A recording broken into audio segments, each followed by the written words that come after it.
Hi, everybody. How are you today? It's kind of hot and muggy here, but it's lovely to be outside.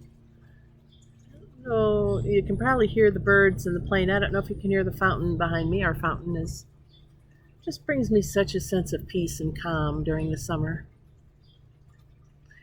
Um, what was I doing today that caused me to think of this? I don't remember. Probably listening to the news, and all of a sudden, I just wanted to grab people and say, "Aren't you tired of being angry?" I mean, really, it takes so much energy to sustain the level of anger that people seem to have in our country right now and in our communities. Not that there isn't cause to be angry. I don't want to belittle anyone's causes because their cause it is just. It's there are terrible things that happen in this country in the name of this country, which most of us don't believe in.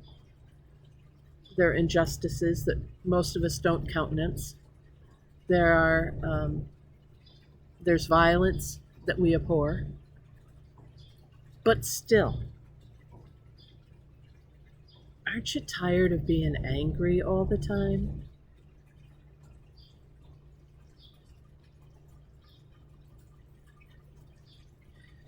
I don't know how to explain this except to say that I don't have the expectation of life here being perfect. If I did, then what's a heaven for?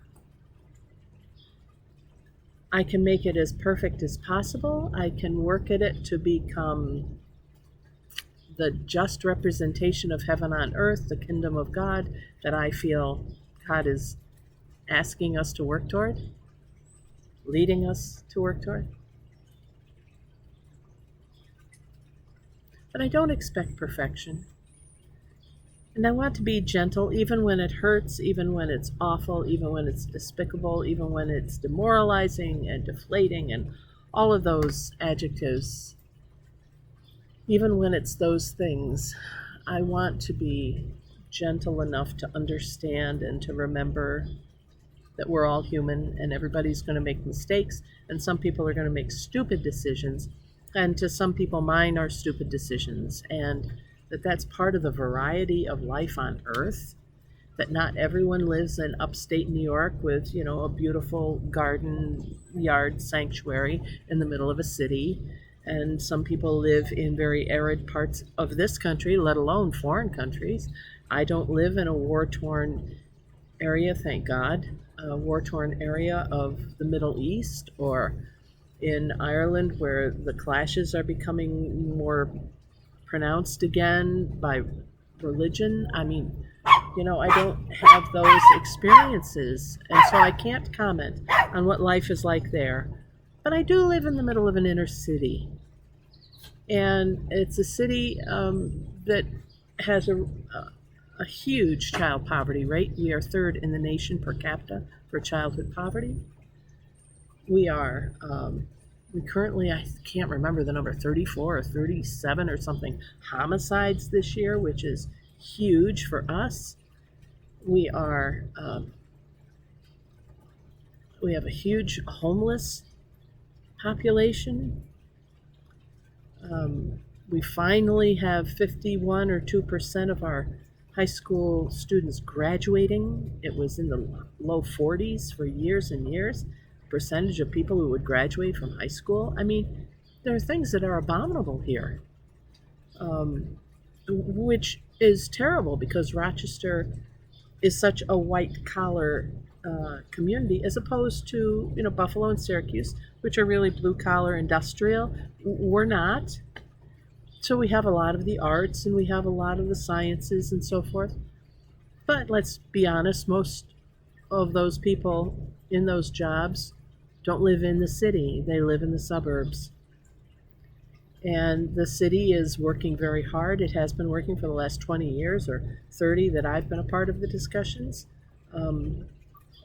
for development purposes and redevelopment of the inner city and filling in some of the highways so we have these large open green spaces. I mean, I think we're on the way to doing things right, but it's taking a massive changeover of consciousness, community consciousness, um, and education to break the generations of poverty and lack of education.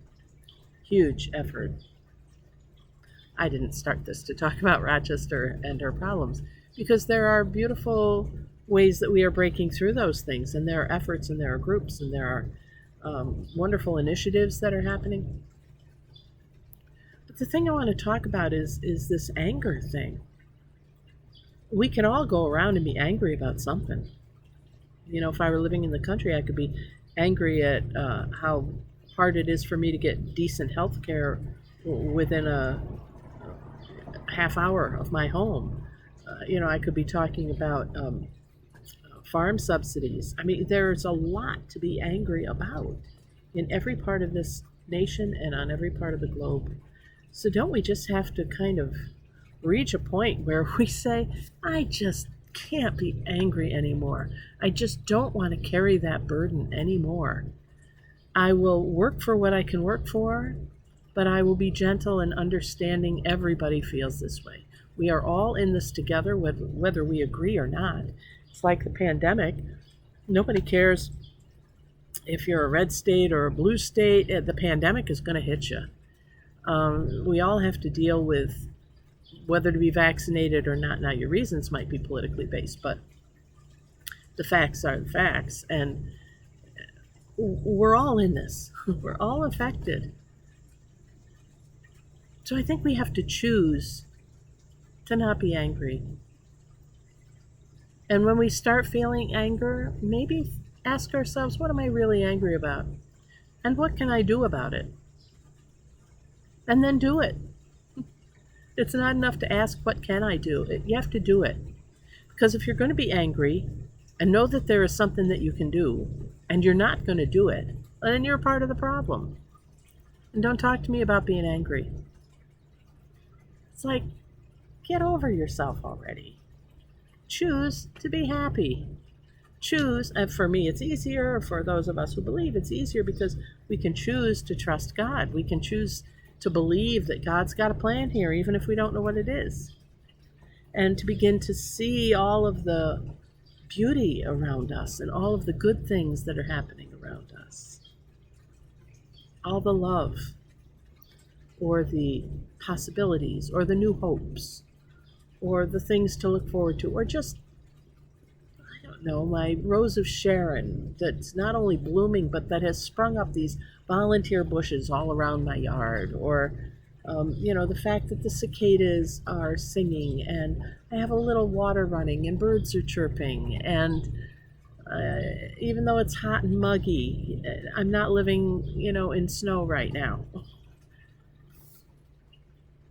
Choose to be happy. Choose to not be angry. I'm tired of being angry. Aren't you? Even if we're not angry, I'm tired of having everybody else be angry. So let's start engaging folks in this conversation about anger, about choosing to be happy, to focus on the good things. And that's the message for today. Thanks for joining me for this prayerful pause with the pastor, a few moments in your day to think of something greater than yourself, and in this case, our emotional state, and that of people around us. Angry, happy, whatever it's going to be. I'm Pastor Deb Swift with South Presbyterian Church in Rochester, New York. I look forward to seeing you next time. Until then, God bless. Take care. Choose to be happy. Don't bother with anger. And I'll see you next time. Bye for now.